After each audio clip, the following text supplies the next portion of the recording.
me encuentro triste solo y buscando por la calle mi camino.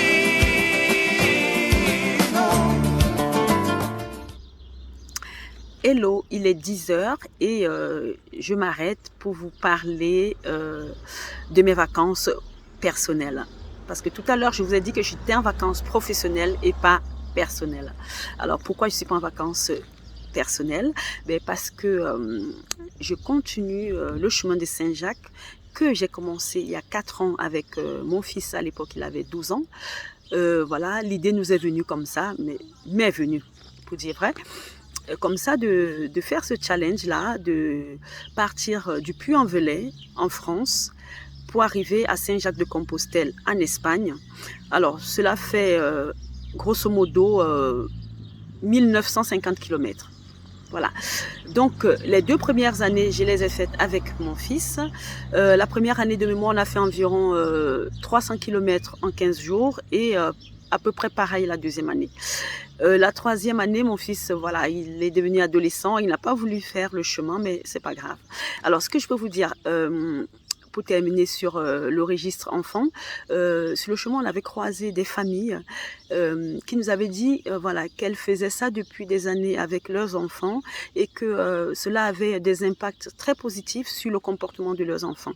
Donc voilà, je ne suis pas psychologue pour voilà, donner mon avis, mais en tout cas, ces familles-là, et moi, ce que j'ai vu aussi avec mon fils, ça a des impacts positifs parce que, voilà, il faut dire que c'est un challenge, donc ça pousse à sortir de sa zone de confort et du coup, l'enfant et même l'adulte, fait des efforts pour pouvoir y arriver. Parce que quand vous avez, par exemple, réservé un gîte à 20 km et que vous êtes à 5 km, vous demandez comment je vais faire pour arriver à faire ces 20 km.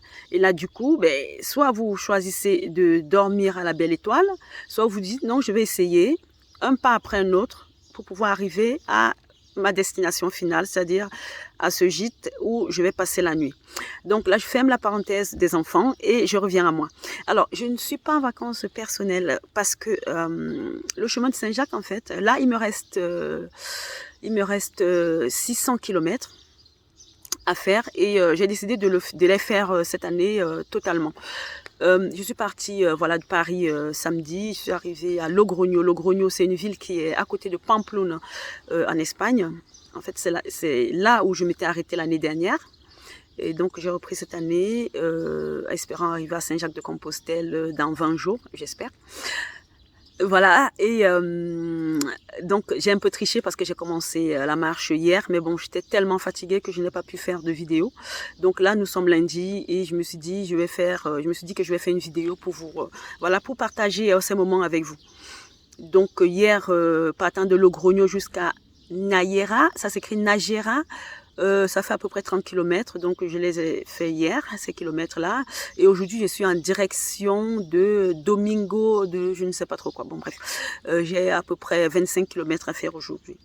Alors, revenons au sujet, j'essaye de recentrer tout. Pourquoi je fais ce chemin? On pose toujours la question, pourquoi tu fais ce chemin? En fait, ce chemin, en fait, me permet de me recentrer sur moi-même, de sortir du monde professionnel pour entrer uniquement dans mon monde personnel. Parce que mon monde personnel, en fait, c'est celui qui me construit et c'est celui qui me permet d'exercer bien mon métier. On me demande souvent, mais où est le rapport? Si, le rapport y est. Parce que moi, j'ai du mal à comprendre. Comment? Si on n'est pas bien, si on ne se connaît pas déjà soi-même, comment est-ce qu'on peut collaborer avec les autres? Comment est-ce qu'on peut avoir des interactions avec les autres? Pour moi, c'est assez difficile. Pire encore quand on est appelé à diriger des personnes, quand on est appelé à mener, quand on est appelé à manager. On a besoin de prendre un moment ou des moments pour savoir qui on est. On a besoin de prendre des moments pour savoir si on fait bien. On a besoin, bref, de faire une rétrospective de soi-même. Donc pour moi, c'est très important. Et Saint-Jacques-de-Compostelle, en fait, me permet de prendre ce moment-là. De faire une rétrospective, ce mot, rétrospective, bon, finalement vous avez compris, de ma vie, de mon année, et aussi de me poser la question de savoir où est-ce que je veux aller, quelle est l'orientation de ma vie, l'année en cours ou les années à venir. Voilà, tout simplement. Donc, je marche toute seule parfois, parce que comme je vous ai dit, on croise les gens sur le chemin. Je marche toute seule parfois, je médite, je pense, je ressasse. Voilà, bref, c'est un moment où je suis seule et seule avec moi-même. Vous allez me dire, mais oui, mais on peut prendre des vacances et rester chez soi, c'est vrai. Mais quand on est chez soi, on a toujours envie de faire quelque chose, qui une lessive, qui un ménage, qui aller faire les courses, qui je ne sais pas trop quoi, qui appeler je ne sais pas qui. Bref, en tout cas, on n'est jamais seul.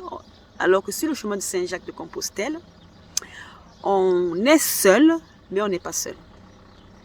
Je vous laisse là et je vous invite à méditer sur cette dernière parole. On est seul, mais on n'est pas seul. À tout à l'heure. Yo me encuentro